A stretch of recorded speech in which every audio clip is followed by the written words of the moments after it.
So I think this is where we start our morning.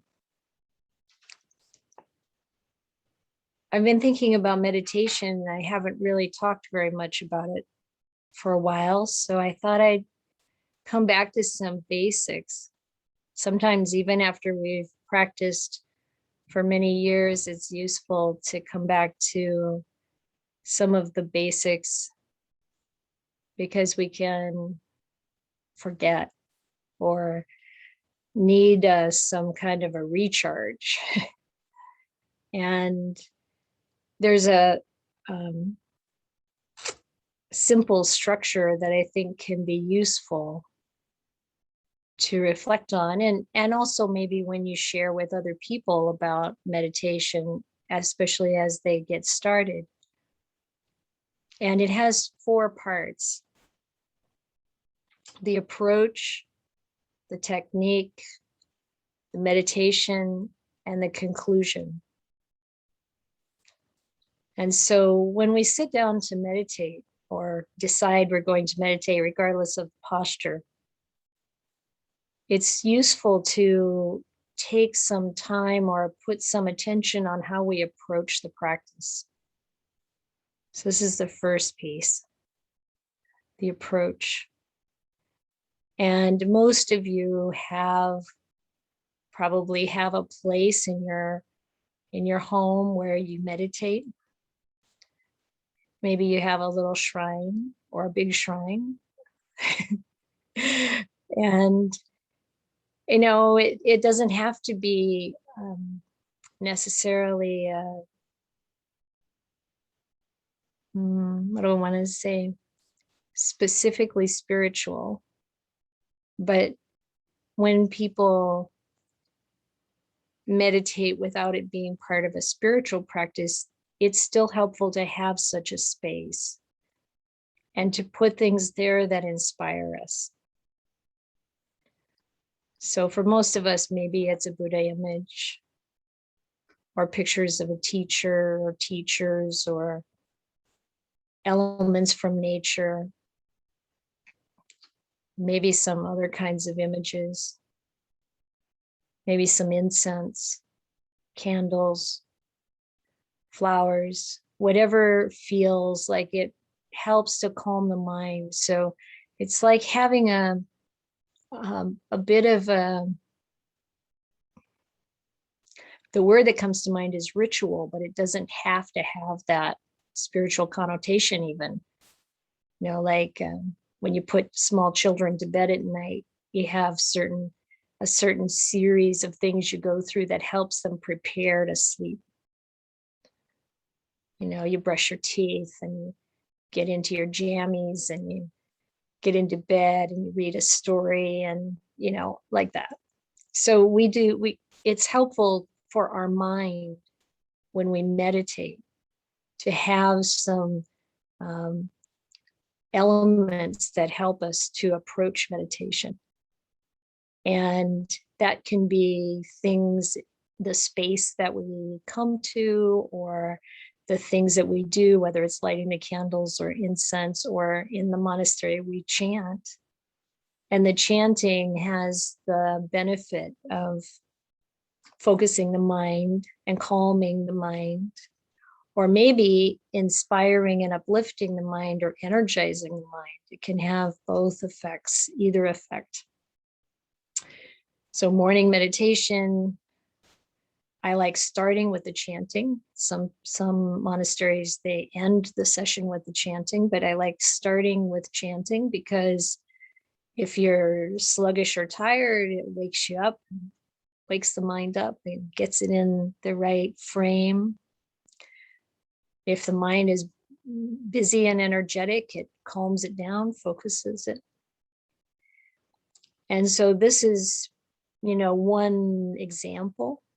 But you can think of your own. What helps your mind come to meditation in a way that's beneficial, in a way that begins the stilling and the calming process that begins to set us on the track for tranquility?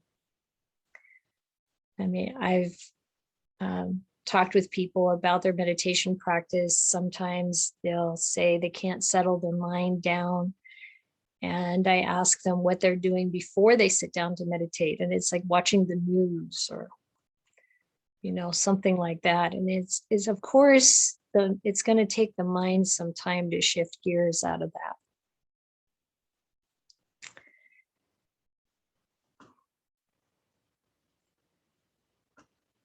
So as we focus the mind, it's also helpful to set an intention for the meditation. And I really like Bhante Analayo's approach where he says, set an intention for yourself, but also for other living beings.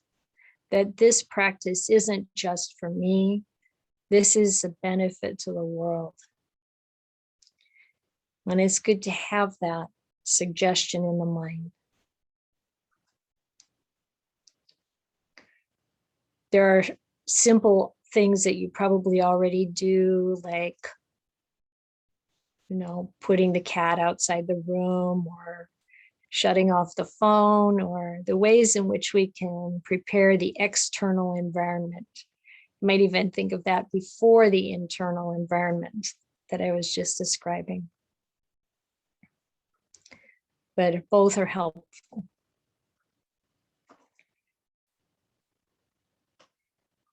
So that's the approach. And later, maybe you'll have other suggestions to share with everyone about the way you approach the meditation and what helps. Sometimes we forget about this and we just, run through the day, and then we plop ourselves down and we expect the mind to just follow. But it doesn't tend to oftentimes. So that's the idea of approaching the meditation. And actually we see this in like the Satipatthana Sutta, that part where the Buddha says the practitioner goes to the root of a tree or an empty hut and sits down and crosses your legs and sets your body erect and establishes mindfulness. That's all approach. And then we have the technique. And the Buddha gave many, many techniques. And if you continue looking at the Satipatthana Sutta, then the first thing that you see is Anapanasati, but only the first part, mindfulness of the body, the first 4 instructions of Anapanasati. And that's one technique. So using the breath as an object of meditation is a technique. Looking at the parts of the body, looking at the elements, all these different meditations, reflecting on death, on the decaying corpse, on, feeling, on the mind, every one of these different meditations or suggestions that the Buddha gave, working with the Brahma Viharas, these are all different techniques. So you think ahead of time about what kind of techniques. And for many people, when they begin, they just focus on their breath. And a lot of times we can spend quite a lot of time with just focusing on our breathing, trying to keep our mind focused on our breath before we hear that there are other techniques, there are other ways of approaching meditation. In fact, recently someone said she was surprised when I was teaching Anapanasati. I said, the first 2 instructions are to focus on your in-breath and out-breath. The first one, noticing the in-breath and out-breath being long or heavy or deep, however you want to translate that. And then the second instruction being short, light. And I said, I don't spend a lot of time on these 2 instructions because my mind gets bored. when the mind gets bored and you're trying to force it to be with the breath, I find it more useful to move to the third instruction and take in the whole body. So even though in Anapanasati, we have the breath as the basis. So the technique of being present with the in-breath and out-breath is really what we're using. But the Buddha gives all of these other subjects for the mind that makes that particular meditation so versatile and so powerful. So I wouldn't like get too particular about saying, oh, I have to use this specific technique. If it's something like Anapanasati, it's got some real variety there. And yet you can take the whole thing and say, okay, this is the technique I'm using for my meditation. And then when you actually talk about meditation, the real meditation is when the mind is still, that lucid calm. And of course, everyone that I know has varying experience from time to time meditating with how much actual meditation happens in a session. Sometimes a whole session can be really just trying to settle the mind even a little bit, and enough to even get started, right? But that's okay. That's how it is. Sometimes the mind is just tired. We're dealing with hindrances, the 5 hindrances, and it takes some effort to work through them. Hopefully then we have enough time to continue, maybe work with the mind for a while, make some progress with calming it down. Sorry. Be turning that down. Okay, sorry about that. Take some time to work with the mind, and then maybe take a break, and then come back and see if the mind is more ready for actual meditation. And I also find, I'm just sharing like what works for me with this. Like I said, I don't spend a lot of time on focusing on the in-breath and out-breath alone, but then move on into the, other instructions in Anapanasati. It's also true for me that when I'm dealing with a hindrance, particularly if it's the pair of sloth and torpor or restlessness, and there are various ways of translating it, regret, or however you want to say it, when the mind is very agitated or moving, doesn't want to settle, or when the mind is sluggish and doesn't want to brighten, I find that trying to approach those head on, for me, is not so successful. That what works better is if I just move through like the Anapanasati instructions, or I go into the Brahma Viharas, and the mind takes on a brightness or some kind of turning the mind to something like Buddha Nisati, reflecting on the qualities of the Buddha, or some other inspiring subject, something that really inspires my mind, and then the hindrance disappears. It can be different for a desire, like sensual desire. If we're caught up in desire or aversion, I find that the more direct approach is more effective. And you're really working with where is this aversion coming from, and how might it be relieved or released? And for me, that if I bring loving kindness to the experience of the mind with aversion, it dissipates pretty easily. I just heard part of a talk by Ajahn Brahmali where he was talking about gradually reducing sensual desire. It's a talk that he recently gave. I think there are like some crazy amount of thousands of views already on this talk. So I think a lot of people are interested in this topic.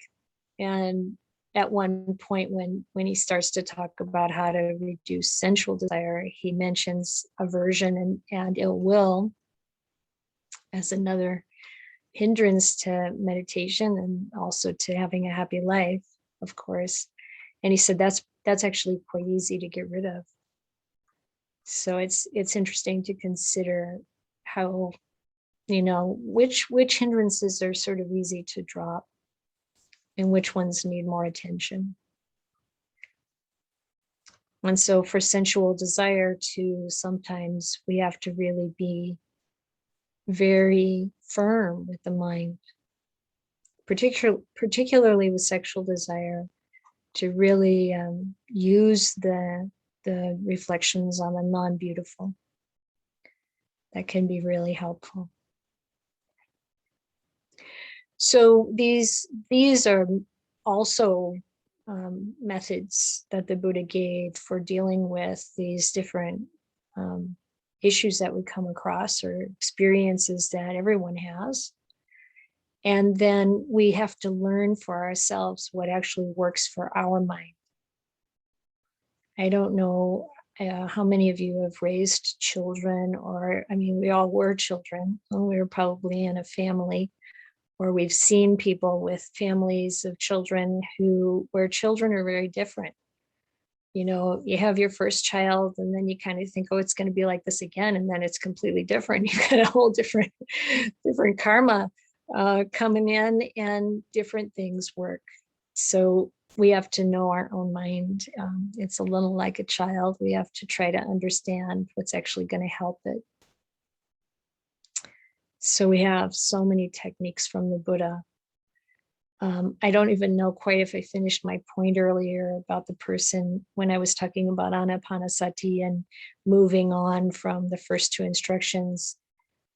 She said, I've been doing this for years and all I've ever heard about is focus on your breath. And it was so amazing to like open this whole sort of toolkit that the Buddha gives, so many different ways to approach meditation, that it was very helpful for her and for all of us. So it's the technique, and then as I said, meditation, that lucid calm, the stillness, experiencing some piti and sukha. I like the Thai forest tradition approach of not being so concerned about sort of what jhana you're in. It doesn't really matter. It's not the point. You may experience the things that are described in those suttas, but you may not. And that's not the main thing. The main thing is that we can help the mind be healthy and calm and release the hindrances and the suffering that we experience. And we create the conditions, or allow the conditions to unfold, where we can actually be really clear, present, calm, without wanting anything, without wanting to get rid of anything, just available to observe the phenomena arising and ceasing. And I don't mean the sensual input. I'm not talking about sights, sounds, etc. I'm talking about what arises from the deeper reaches of the mind. And then, that can be a variety of things, some helpful, some not so helpful. Most master teachers will say, don't worry about nimittas that arise, but sometimes they show us Dhamma. And when they do, then it's important to pay attention. Well, in that state, you're definitely paying attention.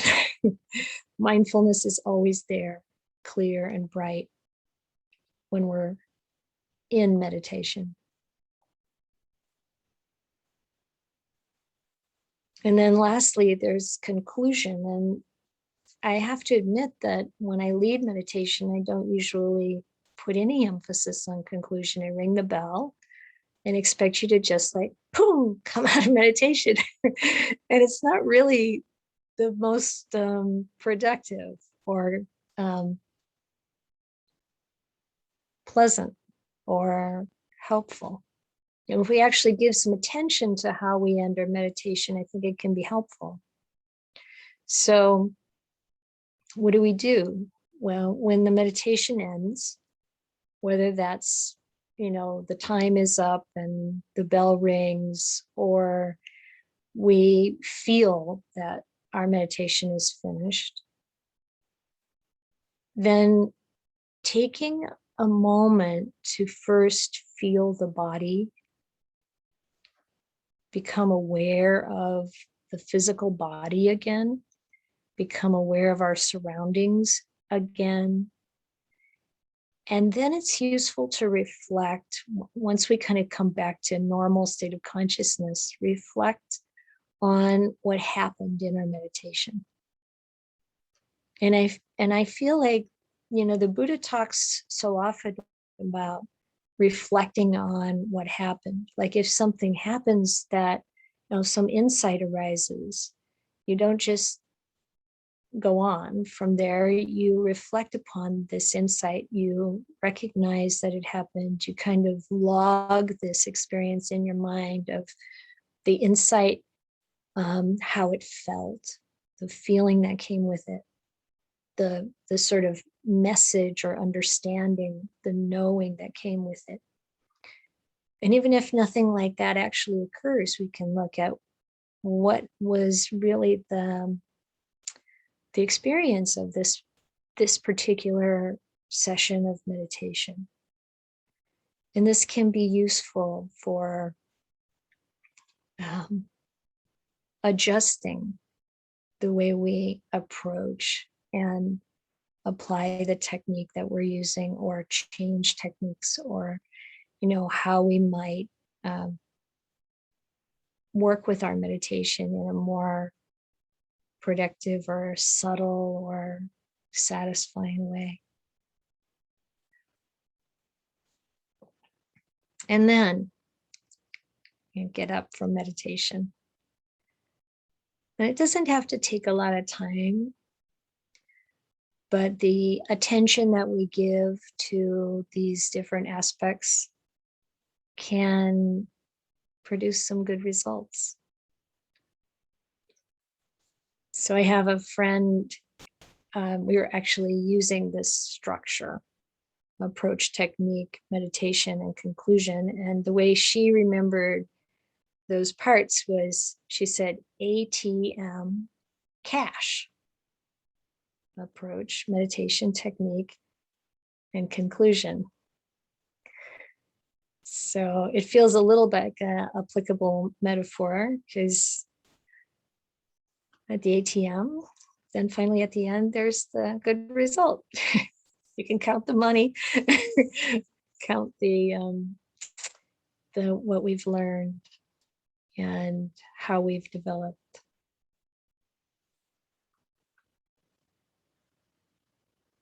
So that was my offering in terms of comments this morning, and now let's try it.